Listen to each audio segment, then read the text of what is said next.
মাননীয় মুখ্যমন্ত্রী মমতা ব্যানার্জি ভুলে গেছেন কি আমার বাবা মানে মনে হচ্ছে ওনার মনে নেই, নাহলে আমার বাবাকেও ডেকে দিতেন। তো যাই হোক, বাবা তো মারা গেছেন, স্বর্গীয় আছেন, নাহলে উনাকেও ডাকতো। তো আমার আমি তো আজকে যেতে পারছি না, আমার শরীর খারাপও আছে। টাইম নিয়ে নি, টাইম চেয়ে একটা নোটিশ জবাব দিয়ে দিচ্ছে আমার। হাইকোর্টে একটা মামলা, ওই মামলা পেন্ডিংও আছে। তো এই জন্য আমরা একটা চিঠি দিয়ে দিচ্ছি। আমার ছেলেও মনে হচ্ছে আজকে যাচ্ছে না, ওর একটা কোর্টে সাক্ষী আছে, এনআইএ কোর্টে। তো এই ধরনের একটা প্রতিহিংসামূলক কাজ সবসময় করে যাচ্ছে।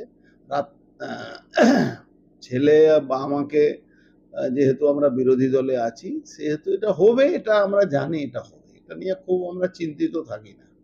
বলছি যে একটা দেখা যাচ্ছে নোটিশে টাইম বিভ্রাট, 12:30 রাতের বেলা নোটিশ দিতে আসছে বিধায়কের বাড়ি। না, এটা তো প্রমাণ হয়ে যাচ্ছে না কি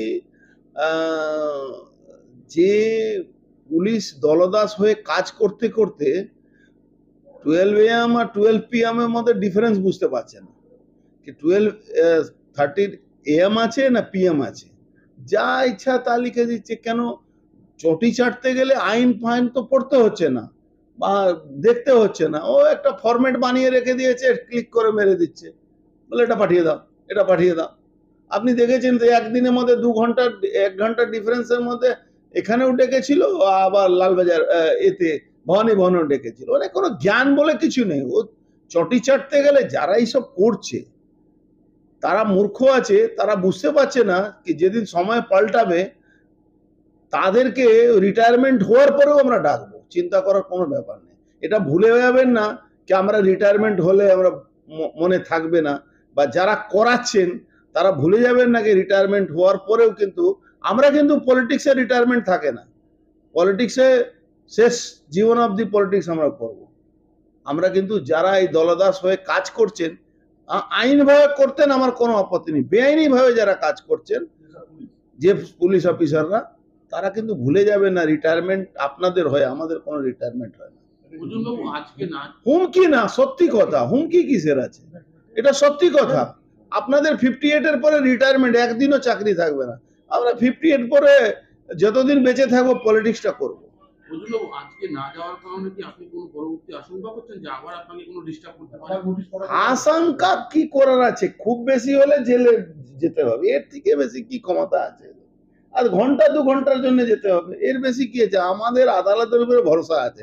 যে পুলিশ জানে না কি 12 AM 12:30 AM কি হয় আর 12:30 PM কি হয়, জানে না, তো তার থেকে আমাদের আর কি আশা আছে? রাত 12:30টায় বিধায়কের বাড়ি, স্ট্যান্ডিং বিধায়কের বাড়ি নোটিশ।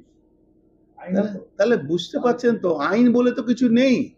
আরে নোটিশ, আপনি এখন ডিজিটাল যুগ আছে, আপনি মেলে পাঠাতে পারেন।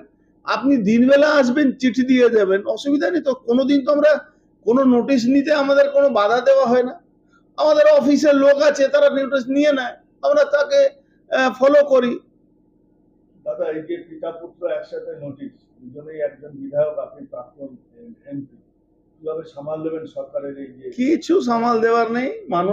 মানুষ আমাদের সঙ্গে আছে, মোদিজির আশীর্বাদ আছে। এই লড়াই আমরা জিতবই, এই লড়াইতে কিচ্ছু যায় আসে না।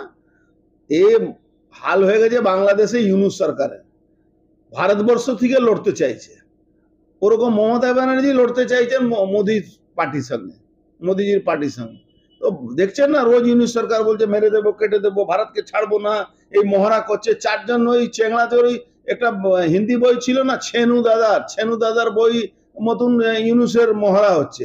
মানে এরকম মহড়া আপনি, আমার মনে হচ্ছে মালদ্বীপও করে না, মালদ্বীপের থেকে ভালো মহড়া করে। তো মমতা ব্যানার্জি হাল হয়ে গেছে ইউনূসের মতন, যে মহড়া করছে, বিরোধীদেরকে ধমকাচ্ছে, চমকাচ্ছে পুলিশকে দিয়ে। বুঝতে পারছে না কি পুলিশের উপরেও কিছু আছে। আপনাকে কি চাপ সৃষ্টি করছে যে আবার সেই তৃণমূলে যাতে আপনি চলে আসলে চাপের জন্য? এসব মূর্খের কথা, মূর্খর স্বর্গে বাস করছে। ভারতবর্ষে রাজনীতিতে সনাতনীদের উপরে যত জুলুম হয়েছে তার পাল্টা জবাব সনাতনকে মেটাতে পারবে না। অনেক জেহাদি এসছে, 800 বছর ওই মুঘলের শাসন এখানকার মানুষ দেখেছে, লড়াই করে বেঁচে আছে। আগামী দিনেও আমরা বেঁচে থাকবো। এটা তো বলেছে, ও তো ঠিকই বলেছে।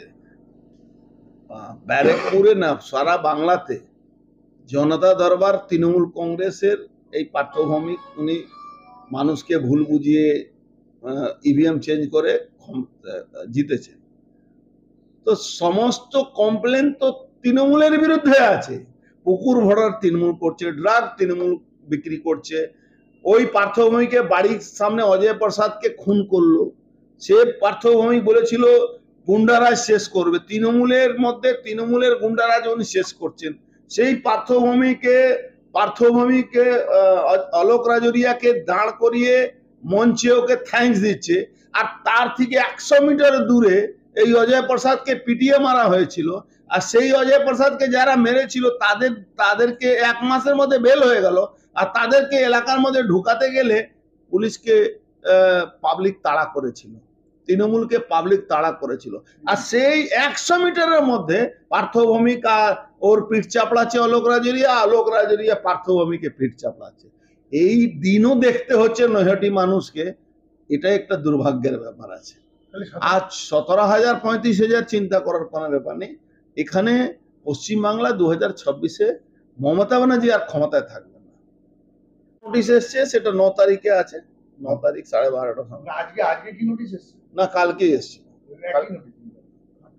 কালকে নোটিশ এসছে। কালকে দুটো নোটিশ ছিল, একটা সিআইডি এর একটা ডিডি। সিআইডিটা কোন কেসে? সিআইডি ওই পৌরসভার একটা আমরা যে চেয়ারম্যান রিলিফ ফান্ড বলে একটা অ্যাকাউন্ট ছিল না, সেই অ্যাকাউন্ট দিয়ে আমরা নানা লোককে সাহায্য করতাম।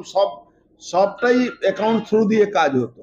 আর সিআইসি মিটিং, বোর্ড মিটিং এ পাস করে করতে মানে 1,000 টাকা কাউকে হেল্প করলেও আমরা ওখান থেকে করতাম। 5,000 টাকা অনেক গরিব মানুষের ট্রিটমেন্ট করাতাম আমরা। ওই কোভিডের সময় অনেক গরিব মানুষকে আমরা হেল্প করেছিলাম। সেই নিয়েও মামলা করে, মানে এরা তো নিজে কিছু করবে না, আর করতে গেলে এরা সব জায়গা মানে চোররা চারদিকে চোরই দেখে।